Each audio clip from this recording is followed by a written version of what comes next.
So hello my dear friends, welcome back to all of you in the Diamond classes. I am Vivek Mishra and welcome to all of you in my YouTube channel. As you perfectly know that we are going to discuss about syntax, and in syntax we are discussing about rule number 20. तो चलिए फटाफट से शुरू करते हैं आज की class को बिना देरी किए। इसकी पहले की क्लास को आपने अगर देख लिया है तो उसके आगे से जस्ट रूल है, अगर नहीं देखा है ना तो वापस से जाओ और उस पूरे वीडियो को अच्छे से देख कर आओ। देख लिया है तो बहुत ही बढ़िया बात है। तो चलिए शुरू करते हैं आज की अपनी क्लास को। हम पढ़ रहे हैं सिंटैक्स, जो कि यूपी बोर्ड या यूपी बोर्ड के इंटरमीडिएट के लिए बहुत ही इंपॉर्टेंट है, या यूपी बोर्ड के लिए नहीं, या हर तरह की परीक्षाओं के लिए बहुत ही इंपॉर्टेंट होने वाला है। चाहे जितनी भी बड़ी आपकी प्रतियोगी परीक्षाएं हैं, आप वहां पर सिंटैक्स पा सकते हो। सिंटैक्स मीन्स क्या होता है? करेक्शन ऑफ सेंटेंसेस, जहां पर आप सेंटेंस में आई हुई गलतियों को दूर करना सीखते हो, जिसे हम कहते हैं syntax. Syntax means correction of sentences. मैं आपको सारी चीजें पहले बता दिया हूं कि जो चीज भी आप पढ़ने चल रहे हो उसको पढ़ने से पहले आप ये चीजें क्लियर कर लिया करो कि हम पढ़ने क्या जा रहे हैं। तो सिंटैक्स मींस होता है करेक्शन ऑफ सेंटेंसेस, और करेक्शन ऑफ सेंटेंसेस में हम रूल पढ़ रहे हैं, रूल नंबर 20। तो आइए हम क्लियर करते हैं कि हमारा दिया गया रूल क्या है और यह दिया गया रूल क्या कह रहा है। तो चलिए फटाफट से पहले अपने रूल पर आ जाते हैं। रूल ये कह रहा है कि यदि पेयर वर्ड्स जैसे bread and butter, rice and करी, देखो कुछ पेयर वर्ड्स अभी तक हम रूल पढ़ रहे थे, ठीक है, उसके अकॉर्डिंग रूल था, बट अब हम कुछ ऐसे वर्ड्स आपको बताने जा रहे हैं जो ये किसी सेंटेंस में आएंगे तो अपने पेयर के साथ रहेंगे, और यदि अलग अलग आते हैं तो इनका रूल अलग हो जाएगा। बट यही वर्ड अगर अपने अपने पेयर के साथ, जो पेयर में यहां पे लिखने चल रहा हूं वो पेयर यदि सेंटेंस में आता है और एज अ सब्जेक्टिव केस, या we can say that as a nominative case किसी सेंटेंस में कार्य करता है, तो वहां पर क्या रूल होगा, सारी चीजें यहां पर हम क्लियर करने वाले हैं। तो आप स्किप मत करिएगा, पूरा वीडियो देखो, सारी चीजें क्लियर होने वाली है। अब हम सबसे पहले वो वर्ड्स जान लेते हैं कि कौन से पेयर वर्ड्स हैं।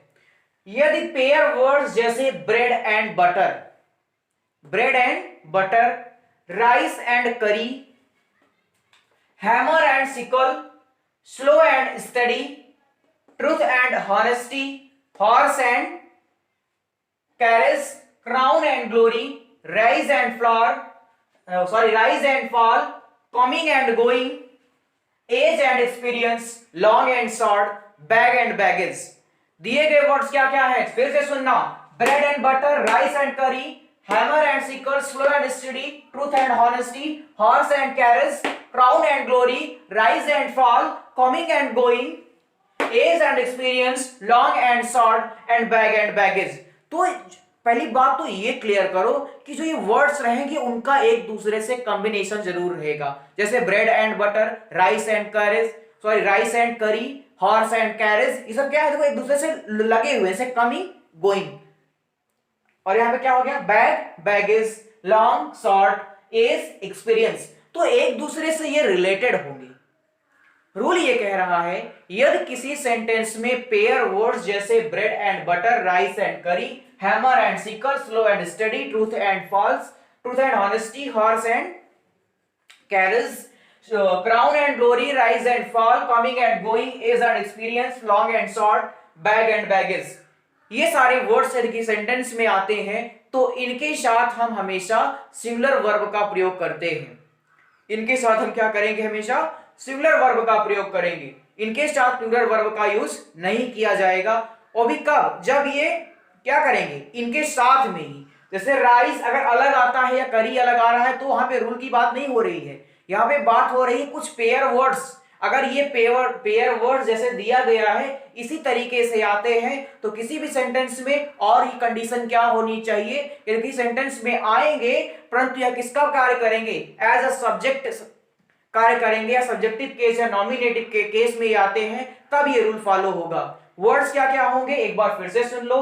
ब्रेड एंड बटर, रोटी और मक्खन, राइस एंड करी, चावल और कढ़ी, हैमर एंड सिकल, हथौड़ा और हसिया, slow and study,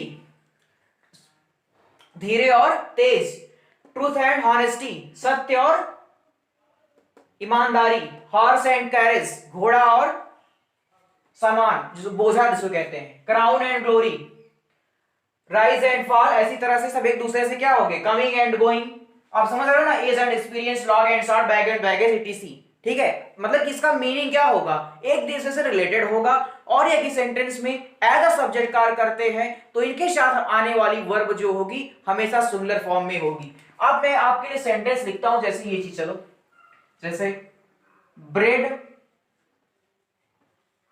and butter, क्या दिया है, ब्रेड एंड बटर। एग्जांपल देखो, bread and butter is rich food, क्या है, रिच फूड। मतलब कि इज का प्रयोग होगा।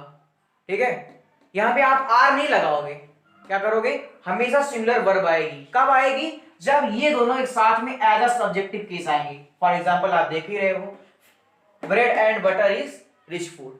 आ जाओ इस पर देखते हैं, जैसे राइस एंड करी, क्या लिख सकते हैं, राइस एंड करी, कढ़ी और चावल, इज फेमस फूड, प्रसिद्ध भोजन है। ठीक है, यहां पर आप आर का प्रयोग नहीं करोगे, क्या करोगे, यहां पर अगर आप प्लूरल वर्ब लगा दोगे तो क्या हो जाएगा, रॉन्ग हो जाएगा। तो इसी तरह से, ठीक है। आ जाओ ऐसे, truth and honesty, truth and honesty is best policy, horse and carriage is going, horse and carriage is going, are going करोगे तो रॉन्ग हो जाने वाला कुछ भी। ठीक है, age and experience is best of teacher, कुछ भी, समझ रहे हो ना। बैग एंड बैगेजेस, आप किसी पर भी, मतलब कि ये words as a subjective case किसी भी सेंटेंस में आएंगे। आपको पहले अपना रूल क्लियर करो, फंडा क्या होने वाला है आज का। यदि ये words bread and butter, rice and glory, hammer and sickle, slow and steady, truth and honesty, horse and carriage, crown and glory, rise and fall, coming and going, bag and baggage, long and short, age and experience, etc. This words comes into any sentences as a subjective case, or we can say that as a nominative case, it always acts a similar number form of the verb into any sentences. If that type of words comes into any sentences as a subjective case or nominative case, it always acts a similar number verb, not plural verb. And the words is bread and butter, rice and curry. आप clear कर लो, आप एक बार पढ़ोगे ना, गाने की तरह से लर्न कर डालो। Bread and butter, rice and curry, hammer and sickle, slow and steady, truth and honesty, horse and carriage, crown and glory, rise and fall, coming and going, bag and baggage, long and short, age an experience. जल्दी जल्दी फटाक से इस rule को clear करो, words दिए हैं learn करो, लर्न कर लोगे ना क्लियर हो जाएंगी सारी चीजें। ये words as a pair and से जुड़ करके किसी भी सेंटेंस में आते हैं और एज अ सब्जेक्टिव केस की सेंटेंस में कार्य करते हैं, तो इनके साथ जो आने वाली वर्ब होती है वो हमेशा किस फॉर्म में होती है, सिंगुलर फॉर्म में होती है। चीजें क्लियर है कि नहीं क्लियर है, क्लियर है ना, तो समझ में आ गया है तो रूल वीडियो को करना लाइक और शेयर कर दो अपने फ्रेंड्स के साथ। समझ आ गया है तो कमेंट भी कर दो एक अच्छा सा। तब तक हम बढ़ते हैं अपने अगले रूल पर। चलिए तो चलिए शुरू करते हैं अपना अगला रूल। और ये हमारा रूल क्या है, इस रूल को ध्यान से सुनना। ठीक है, रूल में है कि many, a good many, a great many. क्या क्या, मैनी, दूसरा है अ good many, a good many, और तीसरा है अ ग्रेट मैनी। ठीक है, many, a good many, a great many. चीजों को पहले शांति से क्लियर करना कि हमारा रूल क्या होने वाला है। यह कहा जा रहा है कि यदि किसी सेंटेंस में many, a good many, a great many का यूज सेंटेंस के सब्जेक्ट के रूप में होता है तो इसके साथ हमेशा प्लूरल फॉर्म की वर्ब का यूज किया जाएगा। Many, a good many, a great many का यूज सेंटेंस के सब्जेक्ट के रूप में होगा तो इसके साथ आने वाली वर्ब हमेशा प्लूरल फॉर्म में रहेगी। ये चीज कही जा रही है इस रूल में। पहले ये चीज क्लियर करो, many, a good many, a great many है क्या। मैनी का प्रयोग अधिक संख्या का बोध कराने के लिए किया जाता है। किसका? बहुत के अर्थ में होता है इसका प्रयोग। किसके किसके अर्थ में? बहुत के अर्थ में प्रयोग होता है। और वहीं अ गुड मैनी या ग्रेट मैनी का प्रयोग अनिश्चित संख्या को बताने के लिए होता है। मैनी का मतलब कई, कोई थोड़ा लिमिटेड रहेगा, ठीक है, बहुत लोग। और अ गुड मैनी या ग्रेट मैनी, इसका मतलब होता है अनिश्चित संख्या। यानी कि एक कॉमन बात दोनों में, तीनों में निकल के आ रही है कि many, a good many, a great many का यूज बहुत के अर्थ में होता है। चाहे जिसका आप यूज करेंगे, सेंटेंस के थीम के अकॉर्डिंग आप यूज कर सकते हो, उससे हमें यहां पर कोई लेना देना नहीं है। हमें लेना देना इस चीज से है कि many, a great many, a good many का प्रयोग इन सेंटेंस के सब्जेक्ट के रूप में होगा तो इसके साथ आने वाली वर्ब हमेशा प्लूरल फॉर्म में रहेगी। If many, a great many, a good many use into any sentence as a subject, it always accept plural form of the verb. यदि किसी सेंटेंस में मैनी का यूज, अ ग्रेट मैनी का use, a good many का use sentence के subject के रूप में होता है, एज अ नॉमिनेटिव केस होता है, तो इसके साथ आने वाली वर्ब हमेशा प्लूरल फॉर्म में रहेगी। प्लूरल वर्ब क्या है? आपको चीजें क्लियर है कि नहीं क्लियर है? यदि प्लूरल वर्ब तो मैंने आपको लिखाई दिया है कि कौन कौन सी वर्ब प्लूरल होती हैं। और यदि वर्ब की फर्स्ट फॉर्म में आप यस या यस प्लस कर देते हो तो क्या हो जाती है? वो यस या यस प्लस करते हो तो सिंगुलर बनती थी। यानी कि जितनी भी वर्ब होती हैं वो तो पहले से ही आपकी प्लूरल फॉर्म में होती हैं। जो मेन वर्ब होती हैं उसमें आप यस या यस लगाते हो तभी वो सिंगुलर बनती हैं। यानी कि प्लूरल वर्ब तो आपको पहले से क्लियर है कि प्लूरल क्या होता है। चीजें आप क्लियर करो। यहाँ पे रूल क्या कह रहा है? Many, a good many, a great many का यूज बहुत के अर्थ में अनिश्चित संख्या का बोध कराने के लिए किया जाता है। Many, a good many, a great many का प्रयोग किसी भी सेंटेंस में अनिश्चित संख्या बहुत के अर्थ में होता है और इसके साथ जो आने वाली वर्ब होती है वह प्लूरल फॉर्म की वर्ब होती है। यानी कि चीज ये है कि many, a good many, a great many के साथ हमेशा क्या किया जाता है? प्लूरल वर्ब का प्रयोग किया जाता है। कंडीशन क्या रहने वाली है? यदि वह सेंटेंस के सब्जेक्ट के रूप में यूज होगा। यदि many, a good many, a great many का यूज सेंटेंस के सब्जेक्ट के रूप में होगा तो इसके साथ आने वाली वर्ब हमेशा प्लूरल फॉर्म में रहेगी। आइए हम दिए गए सेंटेंस को करेक्ट करते हैं और सारी चीजों को हम क्लियर करते हैं। दिया गया सेंटेंस है, करेक्ट फॉलोइंग सेंटेंस में पहला सेंटेंस देखते हैं, many is absent from the class. Many is absent from the class. मैंने क्या बताया कि करेक्शन कहां पे करना है? देखो मैंने क्या बताया, मैनी के साथ हमेशा प्लूरल वर्ब आएगी, बट ये क्या है? सिंगुलर वर्ब है। इसी को करेक्ट कर दो, सारी चीजें क्लियर हो जाएंगी। मैंने यहाँ पे आपने रूल पढ़ लिया कि many, a good many, a great many का यूज बहुत के अर्थ में अनिश्चित संख्या का बोध कराने के लिए होता है। सेंटेंस के सब्जेक्ट के रूप में होने पर प्लूरल वर्ब का प्रयोग किया जाएगा। तो यहाँ पे मैनी हो गया, सेंटेंस के सब्जेक्ट के रूप में आया है। मैनी के साथ इज नहीं, प्लूरल वर्ब का प्रयोग होगा और इज का प्रयोग हो जाएगा are. Many are absent from the class. Many are absent from the class. चीजें क्लियर है कि नहीं क्लियर है? अगले सेंटेंस पे आ जाओ। There are 2000 boys in class and a great many is very laborious. There are 2000 boys in school. There are 2000 boys in school and a good many is very laborious. ठीक है, तो क्या हो जाएगा? देखो एक गुड मैनी के साथ हम प्लूरल वर्ब का प्रयोग करेंगे। पहले इस पूरे सेंटेंस को तो ऐसे लिख दो कि there are 2000 boys in class, in school, sorry, in school and a good many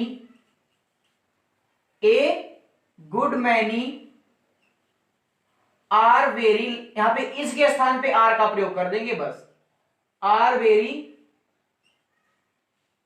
laborious। Sentence दिया है there are 2000 boys in school and a good many is very laborious।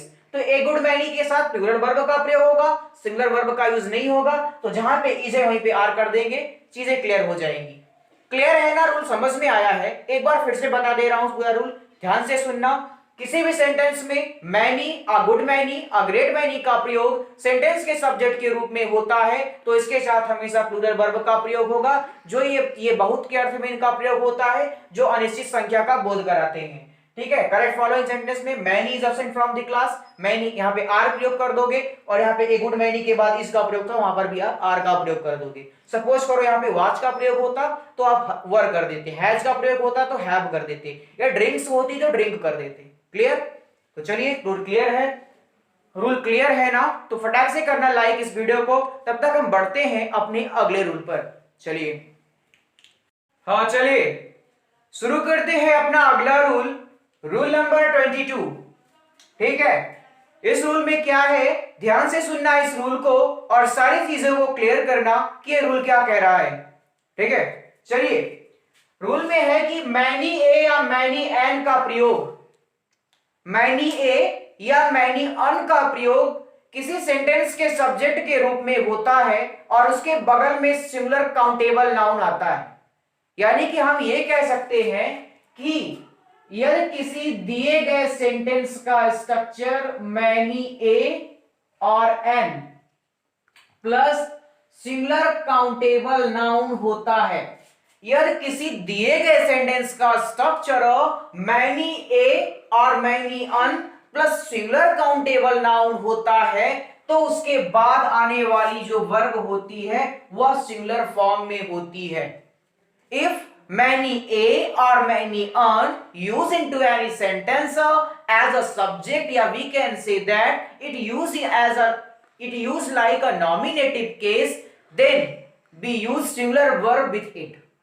यदि किसी दिए गए सेंटेंस के सब्जेक्ट में मैनी ए या many अन का प्रयोग सेंटेंस के सब्जेक्ट के रूप में होता है और उसके बाद काउंटेबल नाउन, काउंटेबल का मतलब क्या होता है, जिसे आप काउंट कर सकते हो, यानी कि उसकी जस्ट बाद काउंटेबल नाउन आएगा, वहां पर क्या होगा, उसके साथ हमेशा सिंगुलर फॉर्म वाली वर्ब का यूज किया जाता है। चीजें क्लियर है कि नहीं क्लियर है? रूल आपका क्लियर है? फिर से सुनना इस रूल को कि मैनी ए या मैनी अन का प्रयोग, उसके बाद सिंगुलर काउंटेबल नाउन, ये पूरा स्ट्रक्चर सेंटेंस के सब्जेक्ट में आता है तो इसके साथ जो आने वाली वर्ब होगी वो हमेशा सिंगुलर फॉर्म में होगी, प्लूरल वर्ब का प्रयोग नहीं किया जाएगा। ठीक है, चलिए हम करेक्ट फॉलोइंग सेंटेंसेस पे अपने आ जाते हैं और दिए गए कुछ सेंटेंस को हम सॉल्व करेंगे और अपने सारे जो डाउट आपके दिमाग में बैठा हुआ है उन डाउट्स को दूर करेंगे और इस रूल को क्लियर करने वाले हैं। ठीक है, तो चलिए फटाफट से अपने माइंड के सारे डाउट को क्लियर करते हैं। कैसे क्लियर करेंगे? आता है हमारा सबसे पहला सेंटेंस दिया है उसको सॉल्व करना। देखो यहाँ पे है मैनी ए बॉय, यहां पर आप देख सकते हैं कि मैनी है और मैनी के जस्ट बाद क्या है, देखो मैनी ए है और उसके जस्ट बाद सिंगुलर काउंटेबल नाउन है। ये पूरा हमारा दिया गया जो हम बात कर रहे हैं जिसके बारे में, ये हमारा हो गया मैनी ए और ये बॉय हमारा क्या हो गया, सिंगुलर काउंटेबल नाउन। ठीक है, चीजें क्लियर है कि नहीं क्लियर है? यहाँ पे कि मैनी ए है उसके जस्ट बाद सिंगुलर काउंटेबल नाउन है, तो यहाँ पे रूल क्या बताया गया, इसके बाद आने वाली वर्ब सिंगुलर फॉर्म में होगी, जबकि ये किस वर्ब में है, प्लूरल वर्ब में है। तो आपका रूल गलत हुआ कि नहीं गलत हुआ? स्ट्रक्चर क्या है, सिंगुलर काउंटेबल नाउन के अकॉर्डिंग सिंगुलर वर्ब का यूज होगा और यहाँ पे प्लूरल वर्ब आ गई है, यही हमारी मिस्टेक है और इसको हम क्या करेंगे, करेक्ट करेंगे। कैसे करेक्ट करेंगे आइए हम देखते हैं। मैनी अ बॉय और यहां पे गो, देखो प्लूरल है और किसी प्लूरल वर्ब को आपको सिंगुलर बनाना है तो क्या कर सकते हो आप, उसमें यस या ईएस को प्लस कर दोगे तो यह सिंगुलर में कन्वर्ट हो जाता है। Goes to college in time. सारी चीजें क्लियर हो रही हैं कि नहीं क्लियर हो रही हैं कि many a boy go to college in time, many a के बाद सिंगुलर काउंटेबल नाउन था इसलिए यहाँ पे सिंगुलर वर्ब का प्रयोग होगा, जो कि यहाँ पे रॉन्ग था, यहाँ पे प्लूरल फॉर्म की वर्ब का यूज हुआ था जिसमें हम ईएस को प्लस करके सिंगुलर काउंटेबल नाउन में सिंगुलर फॉर्म की वर्ब में कन्वर्ट कर दिया और हमारा सेंटेंस सही हो गया। अगले सेंटेंस पे आ जाते हैं। Many an orange were rotten, many an orange were rotten, तो क्या हो जाएगा, मैनी, देखो मैनी एन और उसके बगल में क्या है सिंगुलर काउंटेबल नाउन ऑरेंज, तो यहाँ पे आने वाली वर्ब क्या होनी चाहिए सिंगुलर, जो कि किसमें है प्लूरल फॉर्म में। तुम्हारा यहाँ पे रूल लगाएंगे और इसको सही कर देंगे, क्या हो जाएगा मैनी एन ऑरेंज, जहां पे वर है इनको कर देंगे वाज रोटेन। ओके अगले सेंटेंस पे आ जाओ, many a girl are beautiful, many a girl are beautiful. देखो यहाँ पे मैनी ए का यूज, उसके जस्ट बगल में है गर्ल और यहाँ पे वर्ब है प्लूरल फॉर्म की प्लूरल वर्ब, इसे हम कन्वर्ट कर देंगे तो क्या हो जाएगा मैनी अ गर्ल और इसके साथ साथ आने वाली बस वर्ब होगी सिमिलर, इसे हम कर देंगे इज ब्यूटीफुल।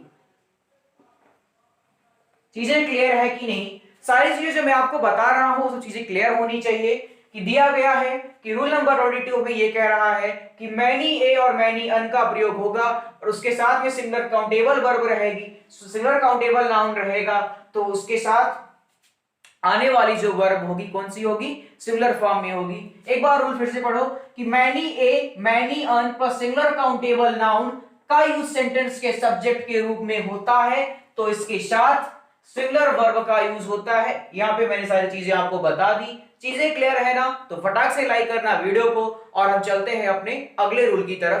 तो चलिए शुरू करते हैं अपना अगला रूल।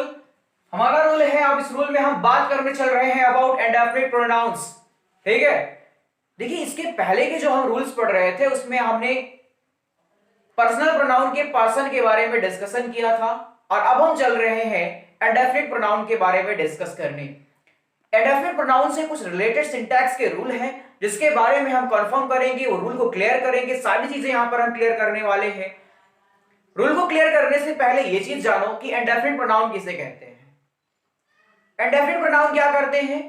जो किसी व्यक्ति वस्तु या स्थान को की अनिश्चितता को बताते हैं। इंडेफिनिट मतलब क्या होता है? अनिश्चित वाचक सर्वनाम। इंडेफिनिट का मतलब क्या होता है, इसकी मीनिंग क्या होती है इंडेफिनिट की? डेफिनिट मतलब होता है कोई चीज, डेफिनिट मतलब निश्चित और उसके आगे इन लगा दिया तो अनिश्चित। प्रोनाउन भी सर्वनाम, तो किसी व्यक्ति वस्तु और स्थान की जो अनिश्चितता को बताता है, कोई चीज की संख्या क्या होती है नंबर निश्चित नहीं होता है, उसे हम अनिश्चित प्रोनाउन कहते हैं। वहां पर हम बात खत्म करते हैं अपनी, आ जाते हैं रूल पर कि यदि किसी दिए गए सेंटेंस में indefinite pronoun everybody, somebody, anybody, nobody और या एवरीवन, एनीवन, समवन, नोवन।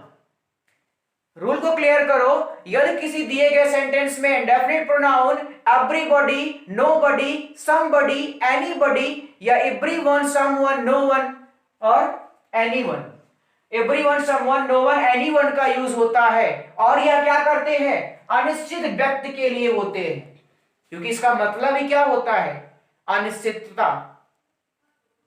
जहां पे व्यक्ति वस्तु स्थान की संख्या क्या होती है निश्चित नहीं होती है, वहां पे किसका प्रयोग होता है everybody, somebody, anybody, nobody, everyone, someone, anyone, known, जहां पे किसी भी सेंटेंस में यूज होते हैं। और इसकी सारी चीज ये क्लियर करो कि का यूज होता है तो इसे सिंगुलर माना जाता है। यदि किसी सेंटेंस में यूज होते हैं तो ये सिंगुलर माने जाते हैं और इसके लिए हमेशा क्या होता है सिंगुलर प्रोनाउंस का यूज होता है। अब ये सिंगुलर प्रोनाउंस का यूज कहां पे होता है? जैसे आप अपना पॉजेसिव केस में चले जाओ या ऑब्जेक्टिव केस में चले जाओ। एक चीज पहले ये क्लियर करो, ये जो एवरीबॉडी, समबॉडी, नोबॉडी, एनीबॉडी है, ये किसी सेंटेंस के सब्जेक्ट के रूप में एज अ नॉमिनेटिव केस आने वाला है। और जब हम इसके ऑब्जेक्टिव केस की बात करेंगे, पॉजेसिव केस की बात करेंगे, तो वहां पर जो है हिम, हिज, हिमसेल्फ, ही का यूज होता है।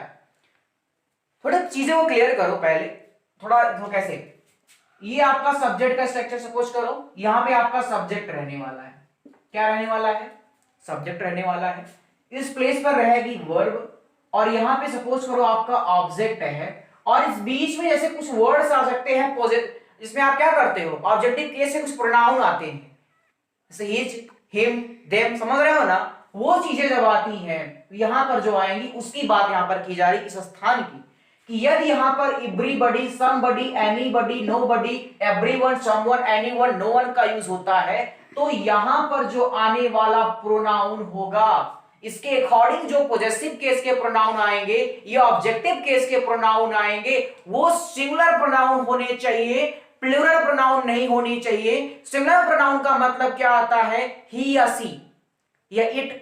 तो ये तीनों का कोई पॉजिटिव केस या ऑब्जेक्टिव केस आना चाहिए। यानी कि कहने का मतलब ये है कि एवरीबॉडी, समबडी, नोबडी, एनीबडी के साथ ही, हिम, हिज, हिमसेल्फ का यूज होता है। दे, देम, आवर, माई, माइन, इन सब का यूज नहीं किया जाएगा। केवल किसका यूज किया जाएगा, ही, हिम, हिमसेल्फ, या we can say that her, herself.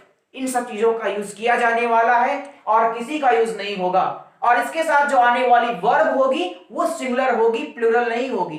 भले ये अनिश्चित है, भले इनकी संख्या डिफाइन नहीं है, इनकी संख्या ये नहीं कन्फर्म नहीं कितनी होनी चाहिए। एवरीबॉडी का मतलब प्रत्येक, नोबडी का मतलब कोई नहीं, एवरीवन का मतलब सब लोग, जो भी आपका मतलब होता है। पहले ये चीज क्लियर करो, थोड़ा सा जाओ गहराई तक जाओ। रूल थोड़ा हार्ड है लेकिन कठिन, मतलब हार्ड है लेकिन समझ में आ जाएगा। एक एक चीज क्लियर करोगे तो। क्लियर करो पहले। रूल नंबर 23 में हम बात कर रहे हैं इंडेफिनिट प्रोनाउंस की। इंडेफिनिट प्रोनाउंस कौन से होते हैं, जो अपनी किसी व्यक्ति व स्थान की अनिश्चितता को बताते हैं। एवरीबॉडी प्रोनाउन, इंडेफिनिट प्रोनाउन में से everybody, nobody, anybody, somebody, everyone, known, someone, anyone का यूज की सेंटेंस में होता है। और इनके साथ ऑब्जेक्टिव या पॉजेसिव केस में सिंगुलर प्रोनाउन का यूज होता है। बात आती है सिंगुलर प्रोनाउन कौन से होते हैं, तो सिंगुलर प्रोनाउन ही, हिम, हिमसेल्फ या हर, हरसेल्फ। और यूज क्यों होगा, क्योंकि जब इनका ऑब्जेक्टिव केस की बात आएगी तब वहां की हम बात कर रहे हैं। और इनके साथ आने वाली वर्ब की बात आती है तो इनके साथ जो आने वाली वर्ब होगी वो हमेशा किस फॉर्म में होगी, सिंगुलर फॉर्म में होगी, प्लूरल नहीं होने वाली है।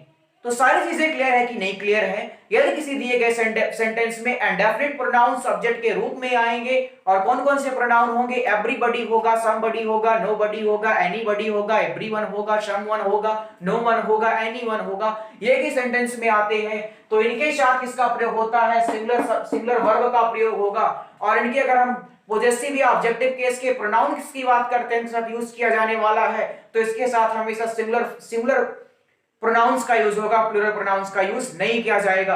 अभी काफी सारे डाउट आपके माइंड में होंगे, मैं सारी चीजों को समझ रहा हूं यहाँ पे, और उन डाउट्स को कैसे क्लियर करेंगे, दिए गए कुछ एग्जांपल्स हैं, इनको सॉल्व करो, सारे डाउट्स आपके फटाक से फुर्र हो जाने वाले हैं। वीडियो को देखते रहो और सॉल्व करो इस सेंटेंस को और अपने डाउट्स को क्लियर करो। तो चलिए, सेंटेंस दिया गया है कि everyone want to qualify in NDA examination. Everybody want to qualify in the NDA examination. Everyone है, चलिए everyone want to qualify in NDA examination। तो यहाँ पे everyone हो गया, इसके बगल में आया है one। इनमें से किसी का भी यूज होगा, यहाँ पे ये नहीं कि everyone का यूज करने वाले, मैं इनमें से किसी एक का यूज बता रहा हूं। everyone want to qualify in NDA examination। तो everyone के साथ मैंने क्या बताया, ये प्रोनाउंस जहां पर आएंगे भले इनमें बहुत सारे लोग हैं, प्लूरल फॉर्म में है, बट इनके साथ किसका प्रयोग होगा, हमेशा सिंगुलर वर्ब का यूज होना चाहिए। ये देखो एवरीवन प्रोनाउन आपका यहाँ पे आया है, बट यहाँ पर आने वाली वर्ब भी किसमें है, प्लूरल वर्ब है। और इसको सिंगुलर कैसे बनाया जाता है, यस या यस को प्लस करके आप किसी भी वर्ब को सिंगुलर बना सकते हो। तो चलिए फटाक से इसको हम सॉल्व कर देते हैं अपने सेंटेंस को। हो जाएगा क्या, everyone wants to qualify in the NDA examination। NDA examination चीजें क्लियर है यहाँ पे। देखो ये तो मान लो आपको क्लियर ही होगा क्योंकि आप ये बहुत बार से करते आए हो कि सिंगुलर सब्जेक्ट होगा, सिंगुलर वर्ब, प्लूरल सब्जेक्ट, जो भी आप मैं बताते आया हूं। बट ये रूल जो आपके लिए अलग सा जुड़ गया है कि यदि ये प्रोनाउंस होंगे तो इनके साथ सिंगुलर प्रोनाउन का यूज होगा। कैसे क्लियर करेंगे, इस सेंटेंस को सॉल्व करो और चीजें को क्लियर करो। Everybody should protect oneself from लू। लू मतलब क्या होता है, लू मतलब होता है गर्म हवा, जो आपकी गर्मियों के समय में हवा बहती है उसे हम क्या कहते हैं, लू। तो वही यहाँ पे लू की बात हो रही है। Everybody should protect oneself from लू। देखो आया कि नहीं, वनसेल्फ ये क्या है, पोजेसिव, अपना, ठीक है, तो पोजेसिव केस है ना किसी प्रोनाउन का। तो यहां पे बात ये आ रही है कि यदि किसी सेंटेंस के सब्जेक्ट के रूप में आएंगे तो यहां पे जो प्रोनाउन आने वाला है वो सिंगुलर होना चाहिए। ठीक है, अब सिंगुलर में कैसे जाएंगे, चलो फटाक से चलते हैं हम लोग सिंगुलर फॉर्म में।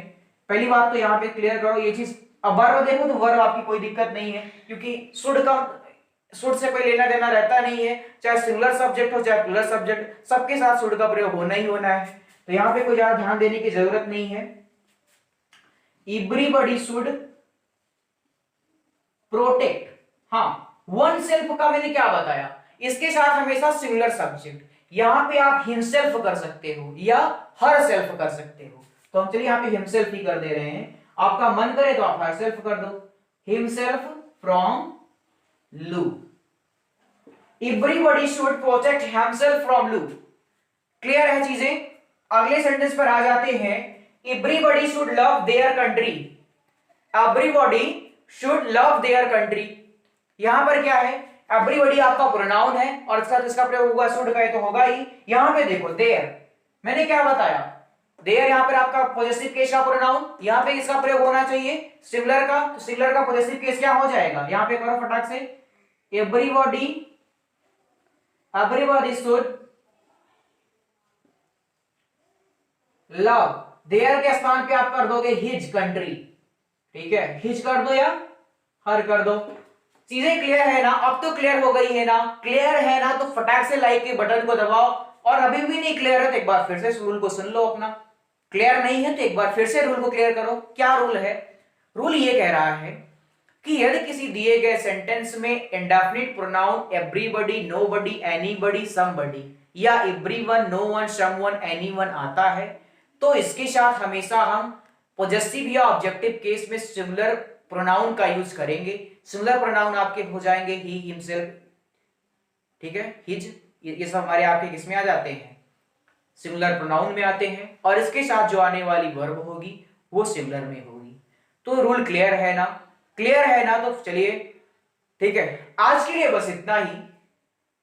मेरे ख्याल से आज की क्लास आपको बहुत ही अच्छी लगी हुई होगी।